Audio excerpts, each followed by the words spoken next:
अगर आनंद YouTube channel को subscribe करें और घंटी दबाएं।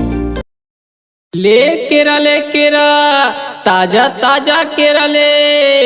ए केरा वाले, तो केरा के रुपये दर्जन लगाए हसगा? 60 रुपए वो ले ले, वो रख ले।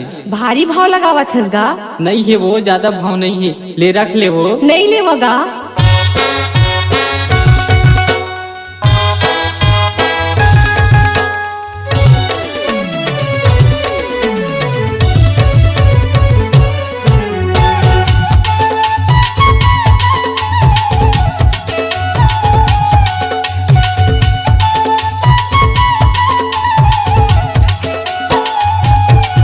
ले लेना बाइयो मोर ताजा ताजा केरा, ले लेना बाइयो मोर ताजा ताजा केरा। नीली वो टूरा रे तुर सरहा घुलहा केरा, नीली वो टूरा रे तुर सरहा घुलहा केरा।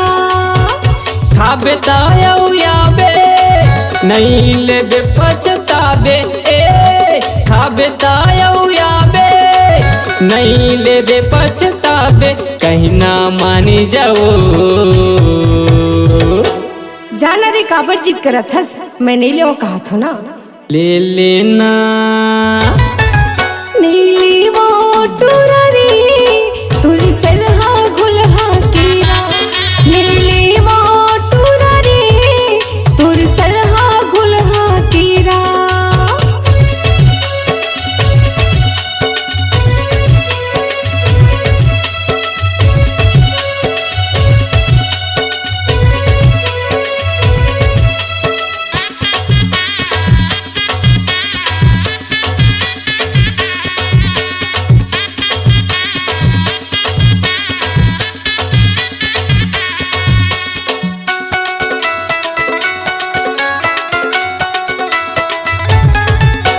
ताजा ताजा माल है एक दर्जन मबारा, सुन तो ताजा ताजा माल है एक दर्जन मबारा।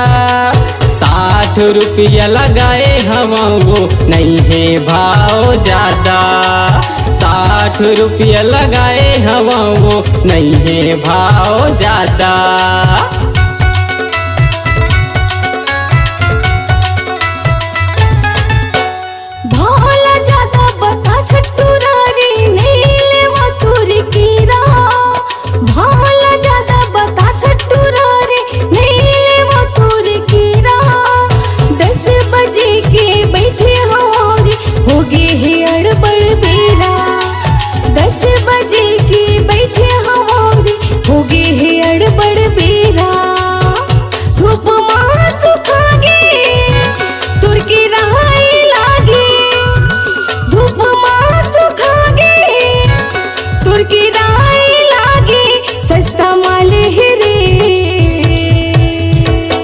अरे ताजा माल है वो ताजा।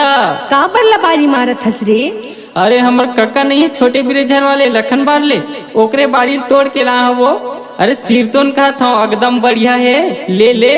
नहीं ले वाऊ। ले लेना नीली वो टूरा रे तुर सरहा घुलहा केरा, ले लेना बाई वो मोर ताजा ताजा केरा।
देबे मैनो हरों केरा वाला। सुनत हस बात माँ ध्यान देबे मैनो हरों केरा वाला। पहली नजर माँ देखियो तोला बन गयो तोर केरा वाला। पहली नजर माँ देखियो तोला बन गयो तोर केरा वाला। पाए बार तोला मैं बन गयो केरा वाला। पाए बार तोला मैं बन गयो केरा वाला। माया हो गे मोला दीवानी। अच्छा कतिक माया करबे रे? ताऊ ले बता। कर लेते भरोसा संगी, कर ले ते भरोसा संगी। मोर हृदय में बसा हूँ, आखी आखी में झूलत रहीथस। आखी आखी में झूलत रहीथस, रानी तोला बना हूँ। ऐसे का? ले लेना ले ले हूँ राजा रे तुर ताजा ताजा केला। ले ले हूँ बैहरी तुर ताजा ताजा केला। ले लेना बाई वो मोरे ताजा ताजा केरा। ले